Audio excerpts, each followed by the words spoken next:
আমরা সবাই জানি যে আমাদের যে আজকের সাবজেক্ট এটা জিও পলিটিক্স। এই জিও পলিটিক্স এর মধ্যে অনেকগুলো শাখা। প্রত্যেকটার সবচেয়ে মূল জিনিস হচ্ছে এটা ব্যাটেল করার জন্য আমাদের প্রধান হচ্ছে আর্লি ওয়ার্নিং সিস্টেম। এটা যদি ভালো থাকে, যে কোনো ধরনের থ্রেট আমরা আসে না কেন, এটা যুদ্ধকালীন হোক শান্তিকালীন হোক, আর্লি ওয়ার্নিং থাকলেই we can prepare better. So বর্তমানে আমাদের যে গোয়েন্দা সংস্থাগুলো আছে, তাদের কিন্তু দায়িত্ব হচ্ছে আর্লি ওয়ার্নিং সিস্টেমটা দেওয়া। বাট বর্তমানে কি আমরা প্রফেসর ইউনূসের সরকারই বলি বা এর আগের স্বাধীনতার পর থেকে যে সরকারগুলো ছিল, আহ, তাদের পূর্ণ কন্ট্রোল গোয়েন্দা সংস্থার উপর ছিল কিনা, স্পেশালি বর্তমান ক্ষেত্রে? এখানে আমি একটা পার্সপেক্টিভ দিতে চাই। সেটা হচ্ছে, আপনারা দেখুন, আমাদের দেশের সেনাবাহিনী এবং গোয়েন্দা সংস্থা কিন্তু 1947 সালের আগে ছিল হচ্ছে ব্রিটিশ সেনাবাহিনী এবং MI6, যারা সেকেন্ড ওয়ার্ল্ড ওয়ারে তাদের বিশাল অবদান আছে, এবং আমাদের পূর্বপুরুষরা কিন্তু এই MI6 এর অংশ ছিল। মানে এই ব্রিটিশের যে ট্রেডিশনাল যে গোয়েন্দা সংস্থা এবং সেনাবাহিনী, এটার অংশ ছিল। তারপরে 47 সালে দেশ ভাগ হয়ে গেল। ভাগ হওয়ার পরে সেনাবাহিনী এবং গোয়েন্দা সংস্থা এগুলো কিন্তু 1:2, মানে দুই ভাগ পেয়েছে ভারত, এক ভাগ পেয়েছে পাকিস্তান, এভাবে ভাগ হয়ে গেল। পাকিস্তান বানাইলো তাদের ISI, ভারত বানাইলো তখন হচ্ছে IB।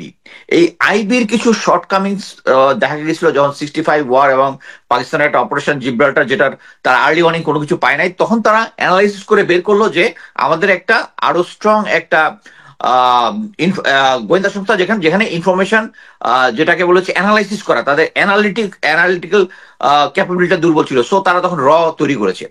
র তৈরি করার পরেও তো ইনিশিয়ালি তারা সাকসেস পাওয়ার পরে কিন্তু তারা দুইটা দেশই প্রয়োজনে তাদের সিস্টেমকে আস্তে আস্তে আপগ্রেড করেছে, প্রয়োজনের সাথে, সময়ের সাথে, পলিটিক্যাল সিচুয়েশনের সাথে, রাজনৈতিক। বাট আমরা বাংলাদেশ কি করেছি? আমি যতটুকু ইনফরমেশন জেনেছি সেটা হচ্ছে, প্রেসিডেন্ট জিয়া যখন ছিলেন তখন উনি সেনাবাহিনীকে তড়িৎভাবে 5টা ডিভিশন করেছেন এবং গোয়েন্দা সংস্থাগুলোকে স্ট্রং করেছেন। করার প্রসেসের মধ্যেই কিন্তু উনি শাহাদাত বরণ করেন আওয়ামী ভারতীয়। আমি স্পষ্টভাবে বলবো, এটা নিয়ে ডিটেলস কেউ এটা ডিবেট করলে এখানে আমি করবো না, অন্য জায়গায়। ভারতীয় ষড়যন্ত্রে উনি কিন্তু নিহত হয়েছেন। হওয়ার পরে আমরা সবাই জানি জেনারেল এরশাদ ক্ষমতায় এসেছেন, এবং জেনারেল এরশাদের সাথে যে একটা ইন্ডিয়ান কানেকশন আছে, এটা আমরা সবাই জানি। এটা কেউ ডিবেট করতে পারে, বাট আমি আমার নিজস্ব বিশ্বাস থেকে, আমি গোয়েন্দা সংস্থায় দীর্ঘদিন চাকরি করেছি সেনাবাহিনীতে, যদিও এটা ছিল আর্মি আর্মি সিকিউরিটি ইউনিট এবং ফিল্ড ইন্টেলিজেন্স ইউনিটে। DGFI NSA তে আমি চাকরি করি নাই, কিন্তু তাদের ক্লোজ ভাবে আমি দেখেছি। এখন আসি হচ্ছে বর্তমান পরিস্থিতি। এর পরবর্তীতে যেটা হলো, গোয়েন্দা সংস্থা হয়ে যাওয়ার পরে তার পরবর্তীতে বিএনপি এবং আওয়ামী লীগ ধীরে ধীরে একটার পর একটা একজন একজনকে দায়িত্ব, তারা সরকারের দায়িত্ব থাকলো, কিন্তু তারা কেউই এই গোয়েন্দা সংস্থাগুলোকে বাংলাদেশের সার্বভৌমত্বের জন্য ব্যবহার থেকে, তারা জরুরি ছিল হচ্ছে তারা তাদের ক্ষমতাকে দীর্ঘায়িত করার জন্য। আমি স্পষ্টভাবে বলতেছি, তারা এই গোয়েন্দা সংস্থার যে ক্যাপাবিলিটি আছে, বাংলাদেশের সেনাবাহিনীর DGFI NSI যদি বলি, তাদের ক্যাপাবিলিটি আছে, বাট তারা ক্যাপাবিলিটিটা সার্বভৌমত্ব রক্ষা বাদ দিয়ে তারা ইন্টারনাল পলিটিক্সে, যেখানে তারা এই পলিটিক্সটাকে কন্ট্রোল করতে পারবে এবং তাদের ক্ষমতাকে দীর্ঘায়িত। This is our fault, this is our fault. এখানে থেকে আমাকে শিক্ষা নিতে হবে। এবং গত আওয়ামী লীগের 16 বছর ছিল এটার এক্সট্রিম এক্সাম্পল। আমি যদি বিএনপি কে ধরি, যে বিএনপিও তাদের ক্ষমতাকে দীর্ঘায়িত করতে চেয়েছে, কিন্তু গত 16 বছরে আওয়ামী লীগ যেটা করেছে সেটার তুলনায় বিএনপির ফলটা আমি বলবো শিশুতোষ ভুল। আমি ক্ষমা করে দিতে রাজি আছি।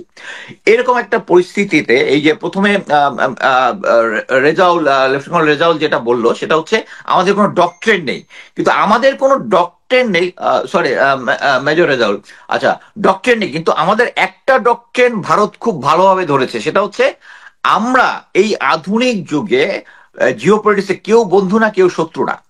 কিন্তু বাংলাদেশের গোয়েন্দা সংস্থা কখনো তাদের বহির্বিশ্বে কোনো দেশের সাথে অ্যাগ্রেসিভ ইন্টেলিজেন্স করে না। উল্টো দিকে ভারত আমাদের সাথে অ্যাগ্রেসিভ ইন্টেলিজেন্স করে। আমরা সবাই যখন শান্তি বাহিনী সিচুয়েশন ছিল, তাদের শান্তি বাহিনীর অফিসাররা ধরা পড়ার পরে নাম্বার অফ টাইম হয়েছে, তারা তাদের দেরাদুনে যে তাদের অফিসার ট্রেনিং সেন্টার আছে, ওখানে তারা ট্রেনিং দিয়েছে, তারা তাদেরকে অস্ত্র দিয়েছে, সমস্ত কিছু প্রতিটা দিতেই তারা কন্ট্রোল করেছে। এটার বিপরীতে আমরা কি করেছি? আমরা অ্যাকচুয়ালি তাদের এগেনস্টে, তারা এইটুক জানে আমাদের ডক্ট্রিন লিখিত হবে নাই, কিন্তু এইটুক জানে যে আমরা অ্যাগ্রেসিভ ইন্টেলিজেন্স করব না। করি না কি জন্য? কারণ আমাদের রাজনৈতিক যে নেতৃত্ব, এই নেতৃত্ব মানে আমি বলবো মিজারেবলি ফেইল।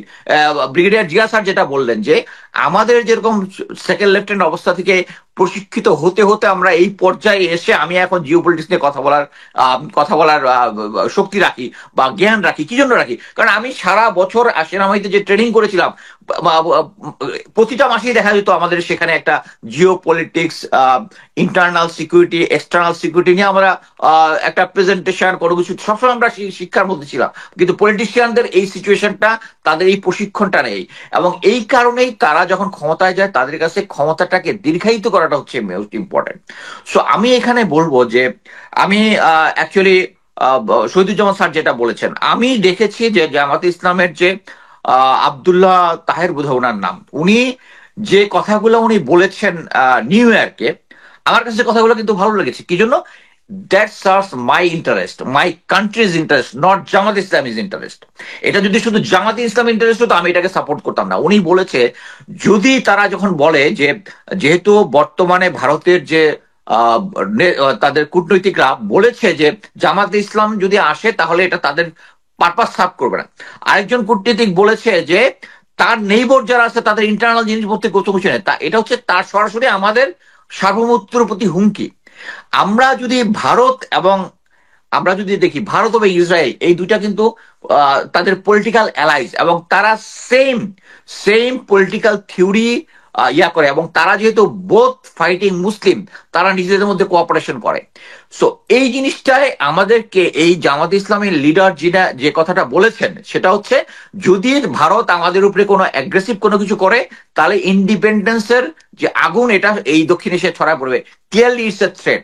সো আমি যেটা মনে করি যে বাংলাদেশের যে রাজনৈতিক, এই বাংলাদেশের জিওপলিটিক্যাল শান্তি স্থাপনের জন্য ভারত বা অন্য যে কোনো দেশ যখন জানবে যে আমাদের বাংলাদেশ থেকে কোনো থ্রেট নেই, কারণ বাংলাদেশ যদি একটা পলিটিক্যাল টার্মোয়েলের মধ্যে থাকে, এবং ভারত কিন্তু সাকসেসফুলি অলওয়েজ আমাদেরকে এই পলিটিক্যাল টার্মোয়েলের মধ্যে কিন্তু রেখে দিছে। এই বিপ্লবটা সফল হয়েছে হওয়ার পরেই কিন্তু সাথে সাথে এই এই স্টুডেন্ট লিডারদেরকে নিয়ে কিন্তু ক্ষমতার ভাগে বসিয়ে দিয়েছে গিয়ে একটা, এবং তাদেরকে কয়েকজনকে আমি বলবো যে করাপশনের মধ্যে ইন করে দিয়েছে, মানে যাতে আমরা আর তাদের উপর বিশ্বাস রাখতে না পারি।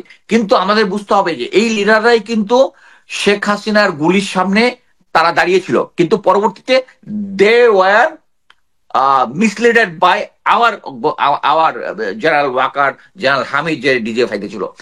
এই কনসেপ্টটা থেকে আমাদের এই যে জিও পলিটিক্স নিয়ে আমরা যে আজকে যতগুলো হেডিং আমরা দেখলাম, সবকিছু করতে হলে আমাদেরকে যেটা করতে হবে সেটা হচ্ছে আমাদের নেইবরের সাথে, এবং এই বাংলাদেশের এবং ভারত এবং দক্ষিণ এশিয়ার যে সময়টা আছে, this is the perfect time. Bharat তাদের যে অ্যাগ্রেসিভ নীতি যেটা আছে, কূটনৈতিক নীতি যেটা আছে, এটা প্রতিটা তাদের নেইবর যতগুলো আছে সবগুলো, এটা বিস্তারিত আলোচনা করে 100% সবগুলা ফেইলের পরে এই লাস্ট তারা চেষ্টা করতেছে ব্যাডলি বাংলাদেশে একটা সাকসেস দেখানোর জন্য।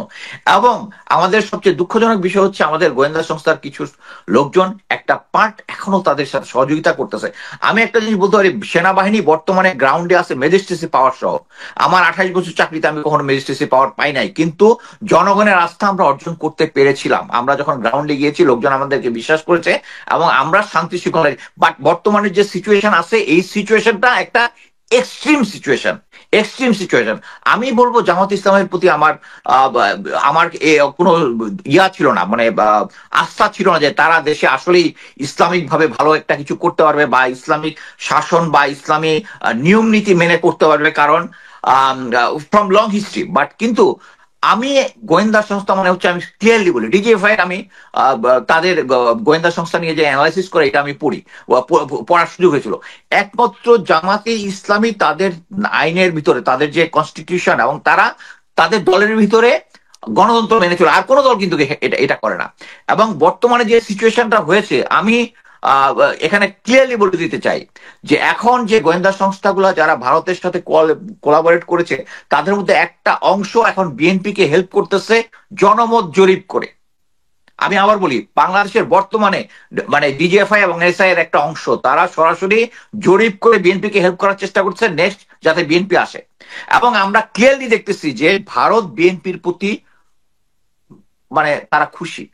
এটা একটা, এবং এটার সাথে অনেক টেকনিক্যাল ইমপ্লিকেশন আছে। আমি একটা বলি যে এই এই যে যখন এই বিপ্লবটা হয়েছে, বিপ্লবের সময় যতগুলা যত ধরনের ভারতের মানে আমরা সবাই গডফাদার দেখেছি। গডফাদারের মধ্যে কর্লিওনি ফ্যামিলি সবচেয়ে 5টা ফ্যামিলির মধ্যে ইম্পর্টেন্ট কেন ছিল? কারণ দে হ্যাড পলিটিক্যাল কানেকশন। এই গত 17 বছরে আওয়ামী লীগ যে পরিমাণ পলিটিক্যাল এবং রাজনৈতিক কানেকশন করেছে, তাতে যে কোনো জায়গায় সব দিকে তার ইয়ে আছে। এই যে নিউ ইয়র্কের যে ঘটনাটা ঘটলো, এটার মধ্যে এম্বাসির লোকজন জড়িত। এম্বাসির লোকজন কি? কারণ ওই ভারতের হেজিমনির লোকজন কিন্তু এখন ওটার মধ্যে রয়ে গেছে। আমরা যদি এই জিনিসগুলোকে না করতে, এই যে আপনাকে আরেকটা জিনিস, যে আমাদের ফরেন পলিসি, এই যে জিও পলিটিক্স কে দেখবে? ফরেন পলিসি জনাব তহিদুল ইসলাম বা তহিদুর রহমান যিনি আছেন, উনি উনি দেখবেন। উনি আহ প্রথমেই পাকিস্তান যখন আমাদের দেশে আসলো, বললো যে তাদেরকে ক্ষমা চাইতে হবে, তাদের কাছে অনেক ইয়ে আছে। আচ্ছা, এটা এই পর্যন্ত আপনি তার প্রতি ডাউট করেন না। উনি নিউ ইয়র্কে গিয়ে বলতেছে আফগানিস্তানের মহিলাদের সমস্যা নেই, আফগানিস্তানের মহিলা কি বাংলাদেশের সমস্যা? এটা ভারতের এজেন্ডা। সো এখন আপনারা দেখতে পারতেছেন এটা কিন্তু ভারতের এজেন্ডার মধ্যে আছে। ভারতের এজেন্ডা হচ্ছে উনি ফুলফিল করতেছে। এখন আসেন 2021 সালে জাতিসংঘে যখন ইয়া হয়, তখন নেক্সট যে জেনারেল অ্যাসেম্বলিতে সভাপতির পদের জন্য কার নামে আওয়ামী লীগ ইয়া করেছিল 2021 সালে? এই তহিদ সাহেবের নাম অ্যাপ্লাই করেছিল। এবং এই বছর আবার এই তহিদ সাহেবের নাম অ্যাপ্লাই করেছে। কেন করেছে দেখেন। এই এর পরবর্তীতে বাংলাদেশে এই এই তহিদ সাহেবের বিপরীতে কার আছে? একটা হচ্ছে ফিলিস্তিন, আর একটা হচ্ছে ফিলিপিন। এখন দেখেন, এই ফিলিপিন এবং ফিলিপিন একটা খ্রিস্টান রাষ্ট্র, ফিলিস্তিন একটা মুসলিম রাষ্ট্র, বাংলাদেশ একটা মুসলিম রাষ্ট্র। তহিদ সাহেবকে যখন ওখানে ওখানে প্রেসিডেন্ট করা হবে, তখন কি হবে? এখন উনি বাংলাদেশে যেটা করতেছেন, কারণ ইসরায়েলি লবি চায় না ফিলিস্তিনের কেউ ওখানে সভাপতি হোক। সো এখানে যদি তহিদ সাহেব হয়, এবং তহিদ সাহেব হওয়ার জন্যই এখন এই ভারতের এবং ইয়ার এজেন্ডা মহিলা এখন ওই যে উনি বলতেছেন যে আফগানিস্তানের মহিলাদের সমস্যা, এটা কাদের? উনি তাড়াতাড়ি সবসময় কিছুতেই ভারতের এজেন্ডা বাস্তবায়ন করতেছেন, এবং উনি একটা গ্লোবাল পলিটিক্সের অংশ হয়ে গেছেন। উনিও পরবর্তীতে সিলেক্টেড হবেন এবং ওখানে যাবেন। এটা আমার পার্সোনাল অ্যানালাইসিস। আমি বলতে চাচ্ছি যে বাংলাদেশের গোয়েন্দা সংস্থাগুলোর উচিত যেটা বাংলাদেশের ইন্টারেস্ট যেটা সবচেয়ে বেশি, সেই অনুযায়ী কাজ করা। কিন্তু আমরা এই জিও পলিটিক্স নিয়ে হাজার হাজার করণীয় বের করবো, কিন্তু হুইল এক্সিকিউটিভ অন গ্রাউন্ড? এই গোয়েন্দা সংস্থাগুলোকে যদি আমরা ঢেলে না সাজাই, প্রফেসর ইউনূসের সরকার এখন পর্যন্ত গোয়েন্দা সংস্থার উপরে কন্ট্রোল নিতে পারে, সেনাবাহিনীর কন্ট্রোল নিতে পারে, এবং বাংলাদেশ যেটুকু আগায় আসছে, এই আগায় আসার মধ্যে এটা ডাবল হইতো যদি উনি সেনাবাহিনী এবং গোয়েন্দা সংস্থার মধ্যে কন্ট্রোল নিতে পারতেন। এবং তাহলেই আমরা যে সাবজেক্ট নিয়ে আজকে কথা বলতেছি, জিও পলিটিক্স, এটা আরো বাংলাদেশের উন্নয়নে আরো সাহায্য করতো। এই সিচুয়েশনে প্রফেসর ইউনূসের সরকার, আমি বলবো যে উনি অর্থনৈতিক সাইডে অনেক ভালো কাজ করতেছেন, কিন্তু নিরাপত্তার ব্যাপারে উনি হিজ জিরো। এবং আমি মনে করি সামনের নির্বাচনে যে দলই, আমি গণতন্ত্রে বিশ্বাস করি, যারাই আসুক তাদেরই উচিত হবে দেশের এই নিরাপত্তা জিওপলিটিক্যাল সিচুয়েশন ক্যারেজ করা। বাট আমি এখন পর্যন্ত, আমি নিজে একজন বিএনপি সমর্থক। আমি ছোটবেলায় প্রেসিডেন্ট জিয়ার ভাষণ শুনতে আমার বাপের সাথে বৃষ্টির মধ্যে পটুয়াখালীতে স্কুলের মাঠে গিয়েছিলাম। কিন্তু বর্তমানে বিএনপির মধ্যে আমি সেই জিনিসটা পাচ্ছি না। আমি বিএনপিকে যদি সাপোর্ট করতে চাই, আমি পারতেছি না। আমি চাচ্ছি এমন একটা, আমি বলবো যে বাংলাদেশের রাজনৈতিক দলগুলো এখন জনগণের পালস ধরতে পারতেছে না। পালস হচ্ছে ভারত আমাদেরকে গত 16 বছরে যে নিষ্পেষিত করেছে, এইটার উপযুক্ত জবাব আমাকে যে রাজনৈতিক দল দিবে, আমি তাকে ভোট দিব। অ্যাকচুয়ালি আমার অনেক কিছু বলে ফেললাম, হয়তো টাইম এক্সিট করে ফেললো। আমি আমার বক্তব্য এখানে শেষ করছি।